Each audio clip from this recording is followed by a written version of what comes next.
അസ്സലാമു അലൈക്കും. പേര് സലാഹ്, PG വിദ്യാർത്ഥിയാണ്. ISന്റെ വീഡിയോകളും അതേപോലെ അവരുടെ സന്ദേശങ്ങളും എല്ലാം പരിശോധിക്കുമ്പോൾ അവർ പറയുന്നൊരു കാര്യമാണ്, ഇന്ത്യയെ പോലുള്ള രാജ്യത്തെ മുസ്ലിങ്ങൾ നടത്തുന്ന ദഅവത്ത് പ്രബോധനം അത് ശരിയല്ല, അത് ആക്ഷേപിക്കേണ്ടതാണെന്നും ഇവിടെ ചെയ്യുന്ന പോലെ ജനങ്ങളുടെ മുമ്പിൽ ഇസ്ലാമിന്റെ ആദർശങ്ങൾ, ആശയങ്ങൾ തുറന്നു പറഞ്ഞിട്ട് അത് സ്വീകരിക്കുവാനോ അല്ലെങ്കിൽ അത് തിരസ്കരിക്കുവാനുള്ള പൂർണ്ണ സ്വാതന്ത്ര്യം അത് കേൾക്കുന്ന ആളുകൾക്ക് വിട്ടുകൊടുക്കുക എന്നത് ഇസ്ലാമിക രീതിയല്ല എന്നും, മറിച്ച് ബലപ്രയോഗത്തിലൂടെ നിർബന്ധിച്ച് അവരെ ഇസ്ലാമിലേക്ക് കൊണ്ടുവരണമെന്നും, അങ്ങനെ പടച്ചവന്റെ ഒരു ഭൂമി സൃഷ്ടിച്ചെടുക്കുകയാണ് മുസ്ലിമിന്റെ ദൗത്യം എന്നും പറയുന്നു. ഇതിനെക്കുറിച്ച് എന്താണ് യഥാർത്ഥത്തിൽ ഇസ്ലാമിൽ നിന്നൊരു പറയാനുള്ളത് എന്നറിയാൻ താല്പര്യമുണ്ട്. അസ്സലാമു അലൈക്കും വറഹ്മത്തുള്ളാഹി. അൽഹംദുലില്ലാഹി റബ്ബിൽ ആലമീൻ. വസ്സലാത്തു വസ്സലാമു അലാ റസൂലിഹിൽ അമീൻ വഅലാ ആലിഹി വസ്ഹബിഹി അജ്മഈൻ. അമ്മാ ബഅദ്. ബഹുമാനരായ സുഹൃത്തുക്കളെ, ജിഹാദും IS ദുർവ്യാഖ്യാനങ്ങളും എന്ന തലക്കെട്ടിൽ ഇന്റലക്ച്വൽ ഹബ്ബ് സംഘടിപ്പിച്ചിട്ടുള്ള ഓപ്പൺ ഫോറത്തിന്റെ ചോദ്യോത്തര സെഷനിലേക്കാണ് നമ്മൾ കടക്കുന്നത്.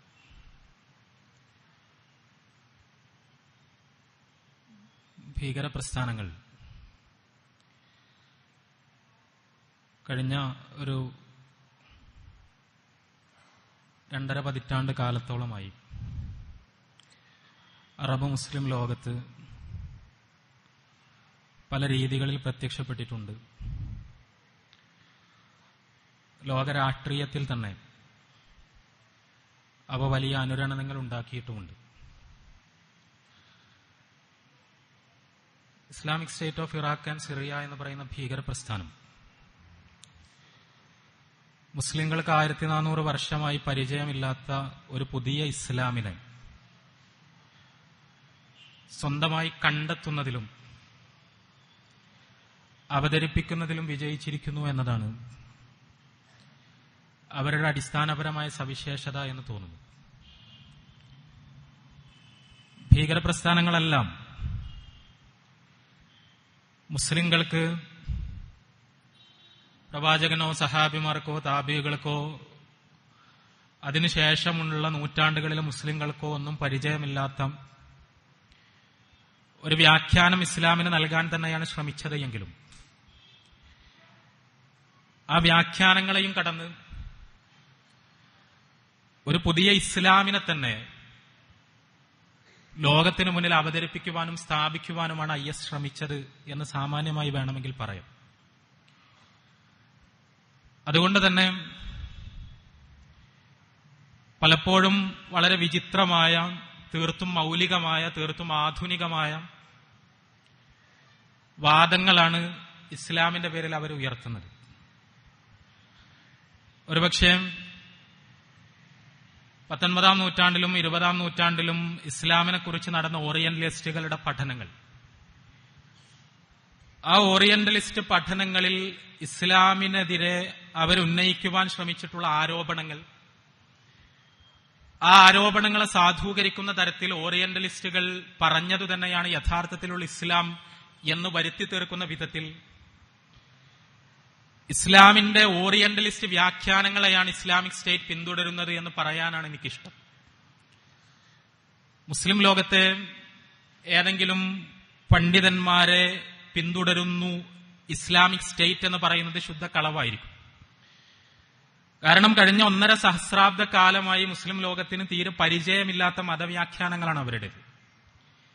ഇവിടെ ബഹുമാനനായ സുഹൃത്ത് സൂചിപ്പിച്ച കാര്യം തന്നെ നമ്മൾ പരിശോധിക്കുക. ഇസ്ലാമിക പ്രബോധനം എന്ന് പറയുന്നത്, പ്രചരണ പ്രവർത്തനങ്ങൾ എന്ന് പറയുന്നത് എന്തോ വലിയ അപരാധമാണ് എന്ന തരത്തിലാണ് ഇവരുടെ വീഡിയോകളും ലേഖനങ്ങളും എല്ലാം സംസാരിക്കുന്നത്. ഇപ്പോൾ നമ്മുടെ സമൂഹ മാധ്യമങ്ങളിൽ വ്യാപകമായി പ്രചരിച്ചുകൊണ്ടിരിക്കുന്ന ഓഡിയോ ക്ലിപ്പിൽ തന്നെ ഇവിടെയുള്ള അമുസ്ലിം സുഹൃത്തുക്കൾക്ക് മുന്നിൽ ഇസ്ലാമിനെ അവതരിപ്പിക്കുവാനുള്ള പ്രോഗ്രാമുകളെ അദ്ദേഹം പരിഹസിക്കുന്നത് കാണാം. 1000 വർഷം ഇസ്ലാമിക പ്രബോധനം നിർവഹിച്ചാലും അതെന്ത് ഫലമാണ് ഉണ്ടാക്കാൻ പോകുന്നത് എന്ന് അദ്ദേഹം ചോദിക്കുന്നു. അവിടെ അത്തരമൊരു ചോദ്യം ചോദിക്കുമ്പോൾ പരിശുദ്ധ ഖുർആനിനെ കുറിച്ച സാമാന്യമായൊരു ധാരണ പോലും അദ്ദേഹത്തിന് ഇല്ല എന്നതാണ് സത്യം. കാരണം 1000 വർഷത്തിൽ നിന്ന് 50 വർഷം കുറച്ചാൽ അത്രയും സുദീർഘമായ കാലയളവ് തന്റെ ജനതയ്ക്കിടയിൽ നിലനിന്ന പ്രവാചകനാണ് നൂഹ് നബി അലൈഹിസ്സലാത്തു വസ്സലാം എന്ന് പരിശുദ്ധ ഖുർആൻ തന്നെ വളരെ വ്യക്തമായി നമ്മളോട് പറയുന്നുണ്ട്. 950 വർഷത്തോളം നൂഹ് നബി അലൈഹിസ്സലാത്തു വസ്സലാം എന്ന് പറയുന്ന ഒരു സമൂഹത്തിൽ പ്രബോധന ദൗത്യങ്ങൾ വിപുലമായി ചരിത്രത്തിൽ ആദ്യമായി നിർവഹിച്ച പ്രവാചകൻ, ആ പ്രവാചകൻ അത്രയും കാലം പ്രബോധന ദൗത്യവുമായി നിലനിന്നിട്ട് പോലും അദ്ദേഹത്തിന്റെ ആശയങ്ങൾ സ്വീകരിക്കുവാൻ എത്രയാളുണ്ടായി എന്ന് ചോദിച്ചാൽ പരിശുദ്ധ ഖുർആനിലെ 71-ാം അധ്യായം സൂറത്തുൻ നൂഹിലെ ആദ്യത്തെ വചനങ്ങൾ വായിക്കുന്നവർക്കെല്ലാം അത് മനസ്സിലാകും. നൂഹ് നബി അലൈഹിസ്സലാത്തു വസ്സലാം പറയുന്നത്, ഞാൻ അവരെ രാത്രി വിളിച്ചു, ഞാൻ അവരെ പകൽ വിളിച്ചു, ഞാൻ അവരോട് രഹസ്യമായി പ്രബോധനം ചെയ്തു, അവരെ പരസ്യമായി കാര്യങ്ങൾ ബോധ്യപ്പെടുത്താൻ ശ്രമിച്ചു. പക്ഷെ അവരുടെ ധിക്കാരം വർദ്ധിക്കുക മാത്രമേ ചെയ്തുള്ളൂ. അവർ ചെവിയിൽ പലപ്പോഴും എന്റെ ശബ്ദം കേൾക്കാതിരിക്കാനായി വിരൽ തിരുകി. ഇവിടെ ഇത്രയും കാലം നൂഹ് നബി അലൈഹിസ്സലാത്തു വസ്സലാം നിർവഹിച്ച പ്രബോധന ദൗത്യം അള്ളാഹുവിലേക്ക്, അള്ളാഹുവിന്റെ നിയമങ്ങളിലേക്ക് ജനങ്ങളെ ക്ഷണിക്കുക എന്ന ദൗത്യമായിരുന്നു. അവരെ ജനങ്ങളെ ക്ഷണിക്കുക എന്നതല്ലാതെ അവരെ ഇത് സ്വീകരിക്കുവാൻ നിർബന്ധിക്കുക എന്നൊരു രീതി അദ്ദേഹം സ്വീകരിക്കുന്നേയില്ല. അത് ഈ സന്ദേശം സ്വീകരിക്കാത്തതിന്റെ പേരിൽ ആരെയും അദ്ദേഹം ആക്രമിക്കുകയോ ഏതെങ്കിലും അർത്ഥത്തിൽ അവർക്ക് മേൽ ഇത് അടിച്ചേൽപ്പിക്കാനുള്ള ശ്രമങ്ങൾ നടത്തുകയോ ചെയ്യുന്നില്ല അദ്ദേഹം. നൂഹ് നബി അലൈഹിസ്സലാത്തു വസ്സലാം ഒരു സഹസ്രാബ്ദത്തോളം കാലം തന്റെ സമൂഹത്തിനിടയിൽ ഈ സന്ദേശങ്ങൾ പ്രചരിപ്പിക്കുക മാത്രം ചെയ്തുകൊണ്ട് നിലനിന്നതിന് ഇസ്ലാമിക് സ്റ്റേറ്റ് എങ്ങനെയായിരിക്കും നോക്കിക്കാണുക എന്നറിയാൻ തീർച്ചയായും ലോകത്തിലെ മുഴുവൻ മുസ്ലിങ്ങൾക്കും കൗതുകമുണ്ട്. അവിടെ നിന്ന് ആരംഭിക്കുന്നതാണ് ഇസ്ലാമിക പ്രബോധനത്തിന്റെ ചരിത്രം. ആ ചരിത്രത്തിൽ പ്രവാചകന്മാരുടെ മുഴുവൻ ചരിത്രം നമ്മൾ പരിശോധിക്കുക. ഈ പറയുന്ന ആളുകൾക്ക് മേൽ നിർബന്ധിച്ച് ബലം പ്രയോഗിച്ച് മതം അടിച്ചേൽപ്പിക്കാൻ ശ്രമിച്ച ഒരു പ്രവാചകനെങ്കിലും ഹാജരാക്കാൻ കഴിയുമോ? എത്ര പ്രവാചകന്മാരുടെ കഥ ഖുർആൻ പറയുന്നു. എത്രയോ പ്രവാചകന്മാർ, 25ഓളം പ്രവാചകന്മാരെ പരിശുദ്ധ ഖുർആൻ പേരെടുത്ത് പറയുന്നു. ആ പ്രവാചകന്മാരുടെ ജീവിതത്തിലെ പ്രബോധനാധ്യായങ്ങളെ നമുക്ക് മുന്നിൽ അവതരിപ്പിക്കുന്നു. ഈ പ്രവാചകന്മാരെല്ലാം തന്നെ ഒന്നൊഴിയാതെ അവർ മുഴുവൻ സ്വന്തം സമൂഹങ്ങളിലേക്ക് കടന്നു വരികയും അവർക്ക് മുന്നിൽ പടച്ച തമ്പുരാനിൽ നിന്ന് ദിവ്യബോധനങ്ങൾ വഴി ലഭിച്ച ആശയങ്ങൾ അവതരിപ്പിക്കുകയും ആ ആശയങ്ങളിലേക്ക് ജനങ്ങളെ ക്ഷണിക്കുകയും അവരെ ആ ആശയങ്ങളുടെ സത്യത ബോധ്യപ്പെടുത്താൻ ശ്രമിക്കുകയും ചെയ്തു എന്നതല്ലാതെ വാൾമുനയിൽ നിർത്തി ആയുധങ്ങൾ കാണിച്ച് ബലം പ്രയോഗിച്ച് ആശയങ്ങൾ സ്വീകരിക്കുവാൻ ഒരു മനുഷ്യരെയും ഒരു പ്രവാചകനും നിർബന്ധിച്ചത് പ്രവാചകന്മാരുടെ ചരിത്രത്തിൽ എവിടെയും നമുക്ക് കാണാൻ കഴിയുന്നില്ല. ആശയങ്ങൾ ജനങ്ങൾക്ക് മുന്നിൽ പച്ചയായി അവർ അവതരിപ്പിച്ചു, ജനങ്ങളുടെ ചോദ്യങ്ങൾക്ക് മറുപടി പറഞ്ഞു, സംശയങ്ങൾക്ക് വിശദീകരണം നൽകി. ഇതാണ് സത്യമെന്നവരെ ബോധ്യപ്പെടുത്താൻ ശ്രമിച്ചു. എന്നിട്ട് സ്വീകരിക്കാനും തിരസ്കരിക്കുവാനുമുള്ള സ്വാതന്ത്ര്യം ജനങ്ങൾക്ക് നൽകി. അങ്ങനെയല്ലാത്ത ഒരു പ്രവാചകനെയെങ്കിലും വേണ്ട, ഏതെങ്കിലും ഒരു പ്രവാചകന്റെ ജീവിതത്തിൽ നിന്ന് ഒരേ ഒരു സംഭവത്തെയെങ്കിലും, ആശയത്തെ വിശ്വാസത്തെ അടിച്ചേൽപ്പിക്കുവാൻ ശ്രമിച്ച ഒരേ ഒരു സംഭവത്തെയെങ്കിലും ഇവർക്ക് ഉദ്ധരിക്കുവാൻ കഴിഞ്ഞിട്ടുണ്ടെങ്കിൽ ഈ സംവാദത്തിനൊരു അർത്ഥമുണ്ടാകുമായിരുന്നു. കേവലമായി പറയുകയാണ്. പ്രവാചകന്മാരെല്ലാവരും ജനങ്ങൾക്ക് മുന്നിൽ ആശയങ്ങൾ അവതരിപ്പിക്കുകയും സ്വീകരിക്കുവാനും തിരസ്കരിക്കുവാനും സ്വാതന്ത്ര്യം നൽകുകയും ചെയ്യുകയാണ് ഉണ്ടായത് എന്ന കാര്യം വളരെ വ്യക്തമായിട്ടും പ്രവാചകന്മാരുടെ മുഴുവൻ പ്രബോധന ശൈലി പിന്തുടരുന്നതിന്റെ പേരിൽ പ്രബോധക സംഘങ്ങൾ ആക്രമിക്കുന്നു. ഇവർ പറയുന്നത് ജനാധിപത്യത്തിന്റെ, ബഹുസ്വരതയുടെ, മതനിരപേക്ഷതയുടെ എല്ലാം ആധുനികമായ ഒരു രാഷ്ട്രീയാന്തരീക്ഷത്തിൽ നിലനിൽപ്പിന് വേണ്ടി ഇസ്ലാമിൽ വെള്ളം ചേർക്കുകയാണ് പ്രബോധക സംഘങ്ങൾ എന്നാണ്. അങ്ങനെയല്ല. ഇസ്ലാം അതാണ്. അത് ജനാധിപത്യത്തിലായാലും ജനാധിപത്യത്തിലല്ലെങ്കിലും, മതനിരപേക്ഷ സമൂഹത്തിലായാലും മതനിരപേക്ഷ സമൂഹത്തിലല്ലെങ്കിലും, എവിടെയാണെങ്കിലും ആ വിശ്വാസമില്ലാത്ത ആളുകൾക്ക് മുന്നിൽ, അമുസ്ലിങ്ങളായ ആളുകൾക്ക് മുന്നിൽ ഇസ്ലാമിനൊരു ആശയം എന്ന നിലക്ക് അവതരിപ്പിക്കുകയല്ലാതെ അവർക്കുമേൽ ഈ ആശയത്തെ അടിച്ചേൽപ്പിക്കുകയോ അവരെ ഇസ്ലാം സ്വീകരിക്കാൻ നിർബന്ധിക്കുകയോ ചെയ്യുന്ന ഒരു രീതിശാസ്ത്രം പ്രവാചകന്മാരുടെ ചരിത്രത്തിൽ എവിടെയും നമുക്ക് കാണാൻ കഴിയുന്നില്ല. പ്രവാചകൻ സ്വല്ലല്ലാഹു അലൈഹി വസല്ലമയുടെ അന്തിമ പ്രവാചകനായ മുഹമ്മദ് നബിയുടെ ജീവിതം പരിശോധിക്കുക. മുഹമ്മദ് റസൂലുള്ളാഹി സ്വല്ലല്ലാഹു അലൈഹി വസല്ലം മക്കയിലും മദീനയിലുമായി അനേകായിരം ആളുകളെ ഇസ്ലാമിലേക്ക് ക്ഷണിച്ചിട്ടുണ്ട്. അവരോട് ഇസ്ലാമിനെ കുറിച്ച് സംസാരിച്ചിട്ടുണ്ട്. പക്ഷേ പ്രവാചകൻ സ്വല്ലല്ലാഹു അലൈഹി വസല്ലം ബലം പ്രയോഗിച്ച് ഒരാളെയും ഇസ്ലാമിലേക്ക് കൊണ്ടുവന്നിട്ടില്ല. ആരുടെ മേലും ഇസ്ലാം അടിച്ചേൽപ്പിച്ചിട്ടില്ല. ഇസ്ലാമിനെ പച്ചയായ ആളുകൾക്ക് മുന്നിൽ അവതരിപ്പിക്കുക മാത്രമേ അദ്ദേഹം ചെയ്തിട്ടുള്ളൂ. എന്തുകൊണ്ട് എന്ന ചോദ്യത്തിന്റെ ഉത്തരം വളരെ വ്യക്തമാണ്. എന്തുകൊണ്ട് എന്ന് ചോദിച്ചാൽ പടച്ച തമ്പുരാൻ അങ്ങനെയൊരു കൽപ്പന പ്രവാചകന്മാർക്ക് നൽകിയിട്ടില്ല. അതാണ് പ്രബോധനത്തിന്റെ താല്പര്യം എന്ന് പടച്ച തമ്പുരാൻ പറഞ്ഞിട്ടില്ല. ഭീകരപ്രസ്ഥാനങ്ങൾ പലപ്പോഴും പടച്ചവന്റെ കാവൽക്കാരായിട്ടാണ് ആളുകൾക്ക് മുന്നിൽ പ്രത്യക്ഷപ്പെടുന്നത്. പടച്ചവന്റെ ഭൂമി മറ്റാരൊക്കെയോ തട്ടിയെടുത്തിരിക്കുന്നു, അത് ഞങ്ങൾ തിരിച്ച് പടച്ചവന്റെ കയ്യിൽ തന്നെ ഏൽപ്പിക്കാൻ പോകുന്നു എന്ന തരത്തിലാണ് വർത്തമാനങ്ങൾ. ഇവർ ഈ ചെറിയ പീക്കിരി സംഘങ്ങൾ അവരുടെ കയ്യിലുള്ള ആയുധങ്ങൾ ഉപയോഗിച്ച് നടത്തുന്ന യുദ്ധങ്ങളിലൂടെ പടച്ചതമ്പുരാന് ഭൂമി തിരിച്ചേൽപ്പിക്കാൻ പോവുകയാണ് പോലും. പടച്ചതമ്പുരാന്റേതാണ് ഈ ഭൂമി. ഈ ഭൂമിയിൽ എങ്ങനെയാണ് മനുഷ്യ സമൂഹം നിലനിൽക്കേണ്ടത് എന്നത് പടച്ചതമ്പുരാന്റെ തീരുമാനമാണ്. മനുഷ്യർക്ക് വിശ്വാസത്തെ സ്വീകരിക്കുവാനും തിരസ്കരിക്കുവാനുമുള്ള സ്വാതന്ത്ര്യം നൽകിയത് പടച്ചവനാണ്. പരിശുദ്ധ ഖുർആൻ വളരെ കൃത്യമായി തന്നെ പറഞ്ഞത് വലഖദ് കറംനാ ബനി ആദം, ആദമിന്റെ മക്കളെ, മനുഷ്യ സമൂഹത്തെ പടച്ചതമ്പുരാൻ ആദരിച്ചിരിക്കുന്നു. എങ്ങനെയാണ് പടച്ചതമ്പുരാൻ മനുഷ്യനെ ആദരിച്ചിരിക്കുന്നത്? മറ്റു ജന്തുജാലങ്ങളിൽ നിന്ന്, സസ്യലതാദികളിൽ നിന്ന്, ആകാശഗോളങ്ങളിൽ നിന്ന് എല്ലാം വ്യത്യസ്തമായി മനുഷ്യർക്ക് പടച്ചതമ്പുരാൻ സവിശേഷമായി നൽകിയ ആദരവ് എന്താണ്? പരിശുദ്ധ ഖുർആൻ വളരെ കൃത്യമായി ഖുർആനിലൂടെ കടന്നു പോകുന്നവർക്ക് മനസ്സിലാക്കാൻ കഴിയും. അത് വിശ്വാസത്തെ തിരസ്കരിക്കുവാനും സ്വീകരിക്കുവാനുമുള്ള സ്വാതന്ത്ര്യമാണ്. ആ ആദരവിന്റെ വളരെ പ്രധാനപ്പെട്ട ഒരു ഭാഗം. ഈ പ്രപഞ്ചം മുഴുവൻ ദൈവത്തിന്റെ നിയമങ്ങൾ അനുസരിച്ചാണ് ജീവിക്കുന്നത്. ഈ പ്രപഞ്ചത്തിലെ സകല സൃഷ്ടിജാലങ്ങളും ദൈവത്തിന്റെ നിയമങ്ങൾക്ക് വിധേയപ്പെട്ടുകൊണ്ടാണ് മുന്നോട്ട് പോകുന്നത്. എന്നാൽ മനുഷ്യർക്ക് മാത്രം ദൃശ്യപ്രപഞ്ചത്തിൽ പടച്ചതമ്പുരാൻ സ്വീകരണത്തിനും തിരസ്കാരത്തിനുമുള്ള സ്വാതന്ത്ര്യം നൽകിയിരിക്കുന്നു. ആ സ്വാതന്ത്ര്യം മനുഷ്യർക്ക് പടച്ചതമ്പുരാൻ നൽകിയ സവിശേഷമായ ആദരവാണ്. ആ ആദരവ് പടച്ചതമ്പുരാന്റെ തീരുമാനമാണ്. ഭൂമിയിൽ ആ സ്വാതന്ത്ര്യം അനുഭവിച്ചുകൊണ്ട് വിശ്വാസം സ്വീകരിക്കുന്ന മനുഷ്യരും വിശ്വാസം തിരസ്കരിക്കുന്ന മനുഷ്യരും, പടച്ചതമ്പുരാന്റെ നിയമങ്ങൾ അനുസരിക്കുന്ന മനുഷ്യരും അത് അനുസരിക്കാത്ത മനുഷ്യരും എല്ലാം ഉണ്ടാകണം എന്നത്, അവരെ മുഴുവൻ ഉൾക്കൊള്ളുന്ന ഒരു ബഹുസ്വര മനുഷ്യ സമൂഹമാണ് ഭൂമിയിൽ നിലനിൽക്കേണ്ടത് എന്നത് പടച്ചതമ്പുരാന്റെ തീരുമാനമാണ്. പരിശുദ്ധ ഖുർആനിലെ 10-ാമത്തെ അധ്യായം സൂറത്ത് യൂനുസിലെ 99-ാമത്തെ വചനം വളരെ വ്യക്തമായാണ് ആ കാര്യം പറയുന്നത്. വലൗ ശാ റബ്ബുക ലആമന മൻ ഫിൽ അർളി കുല്ലുഹും ജമീഅ.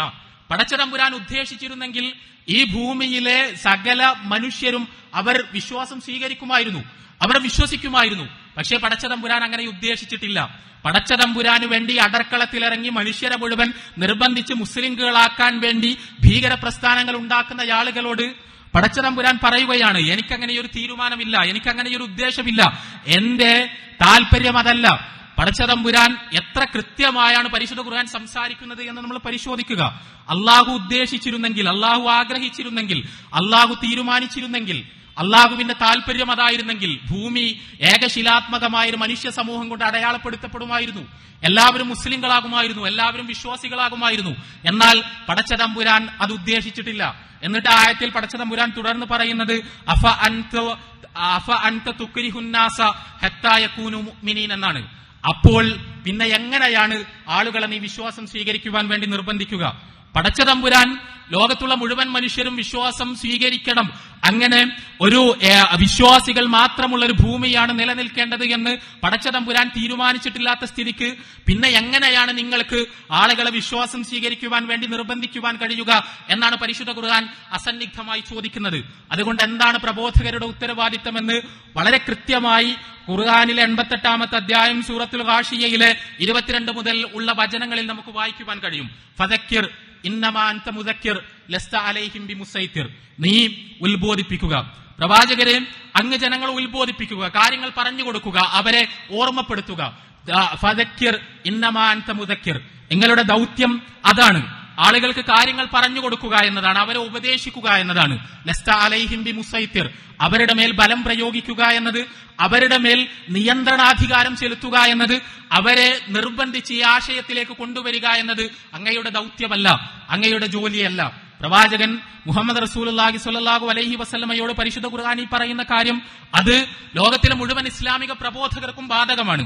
അതുകൊണ്ടാണ് കഴിഞ്ഞ 1400 വർഷമായി സഹാബിമാരുടെ കാലം മുതൽക്ക് ചരിത്രത്തിലുടനീളമുണ്ടായ മുഴുവൻ ഇസ്ലാമിക പ്രബോധകരും ഈ കൽപ്പനയെ അക്ഷരം പ്രതി ശിരസാവഹിച്ചതും ജനങ്ങൾക്ക് മുന്നിൽ ആശയങ്ങൾ സത്യസന്ധമായി അവതരിപ്പിച്ച ശേഷം ഇഷ്ടമുള്ളവർക്ക് സ്വീകരിക്കാം, ഇഷ്ടമുള്ളവർക്ക് തിരസ്കരിക്കാം എന്ന് പറഞ്ഞതും. അതല്ലാതെ ജനാധിപത്യ രാഷ്ട്രങ്ങളിൽ നിലനിൽപ്പിന്റെ സൗകര്യത്തിന് വേണ്ടി മുസ്ലിങ്ങൾ നടത്തുന്ന ഒരു അഡ്ജസ്റ്റ്മെന്റോ കോംപ്രമൈസോ അല്ല അത്. പരിശുദ്ധ ഖുർആൻ അതാണ് കൽപ്പിച്ചിട്ടുള്ളത്. റസൂലുള്ളാഹി സ്വല്ലല്ലാഹു അലൈഹി വസല്ലമയും പൂർവ്വ പ്രവാചകന്മാരുമെല്ലാം ആ രീതിയാണ് പിന്തുടർന്നു വന്നിട്ടുള്ളത്.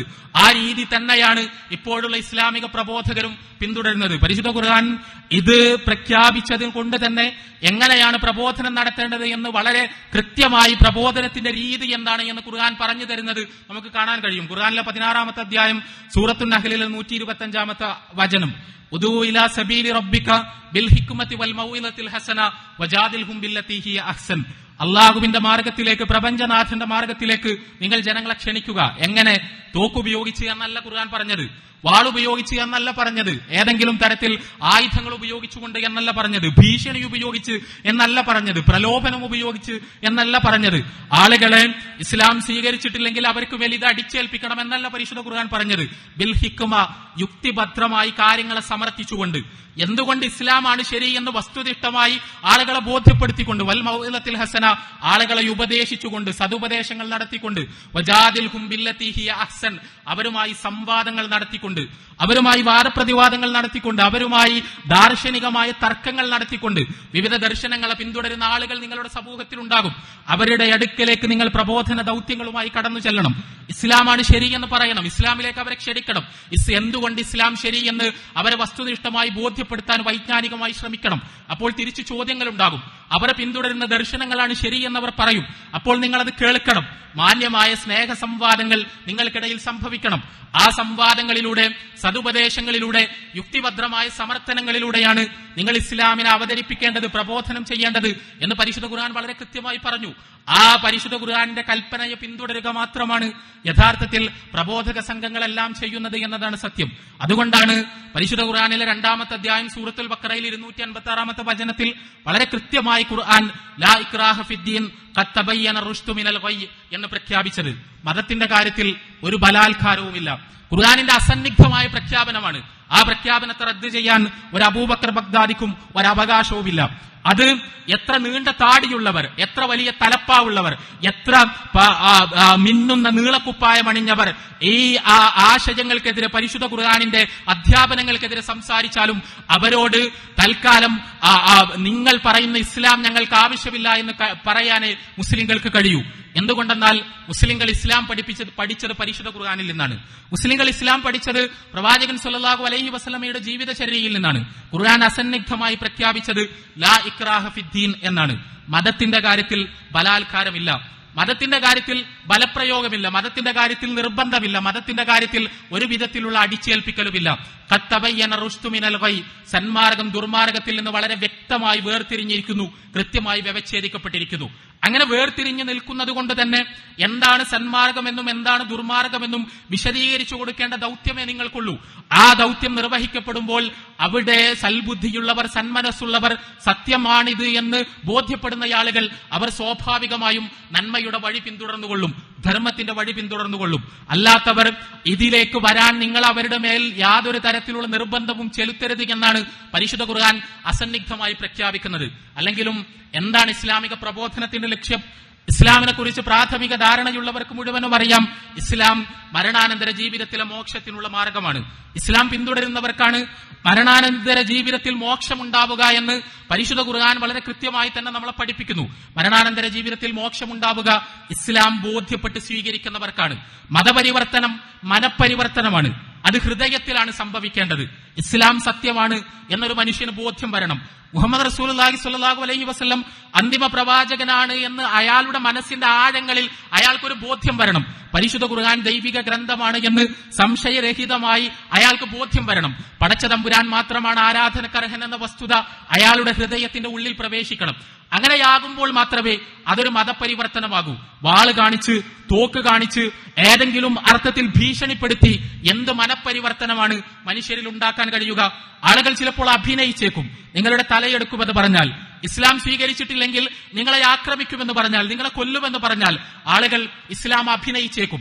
അങ്ങനെ അഭിനയിക്കുന്നതിന്റെ പേര് ഇസ്ലാം എന്നല്ല, അതിന്റെ പേര് വിശ്വാസം എന്നല്ല, അതിന്റെ പേര് നിഫാഖ് എന്നാണ്. കാപട്യം എന്നാണ്. പരിശുദ്ധ ഖുർആൻ പറഞ്ഞത് ഇന്നൽ മുനാഫിഖീന ഫിദ്ദർക്കിൽ അസ്ഫലി മിനന്നാർ എന്നാണ്. നരകത്തിന്റെ ഏറ്റവും അടിത്തട്ടിൽ, നരകാഗ്നിയുടെ ഏറ്റവും താഴെ തട്ടിലുള്ളത് കപടവിശ്വാസികളാണ്, മുനാഫിക്കുകളാണ്. ഉള്ളിൽ വിശ്വാസമില്ലാതെ പുറമേക്ക് വിശ്വാസം അഭിനയിക്കുന്നവരാണ്. യഥാർത്ഥത്തിൽ ഇസ്ലാം ബോധ്യപ്പെട്ടിട്ടില്ലാതെ മുസ്ലിമായി അഭിനയിക്കുന്ന ആളുകൾ, അവർക്ക് മരണാനന്തര ജീവിതത്തിൽ കടുത്ത ശിക്ഷയാണുള്ളത് എന്നാണ് പരിശുദ്ധ ഖുർആൻ പ്രഖ്യാപിക്കുന്നത്. ഇവിടെ വാളുപയോഗിച്ച് ഭീഷണിപ്പെടുത്തി നിർബന്ധിച്ച് മനുഷ്യർക്ക് മനസ്സിനകത്ത് ബോധ്യങ്ങൾ ഉണ്ടാക്കാൻ കഴിയില്ല. ആത്മാർത്ഥമായ ഇസ്ലാം ആശ്ലേഷണങ്ങൾ അതുവഴി സംഭവിക്കില്ല. ആരെയെങ്കിലും ഭയന്നുകൊണ്ടുള്ള അഭിനയങ്ങളെ സംഭവിക്കൂ. ആ അഭിനയങ്ങളിൽ ഇസ്ലാമിന് യാതൊരു താല്പര്യവുമില്ല. അത്തരം നാടകങ്ങൾക്ക് മനുഷ്യരെ നിർബന്ധിച്ചതുകൊണ്ട് അവരുടെ മരണാനന്തര ജീവിതത്തിൽ അവർക്ക് യാതൊരു ഉപകാരവും ഉണ്ടാകാൻ പോകുന്നില്ല.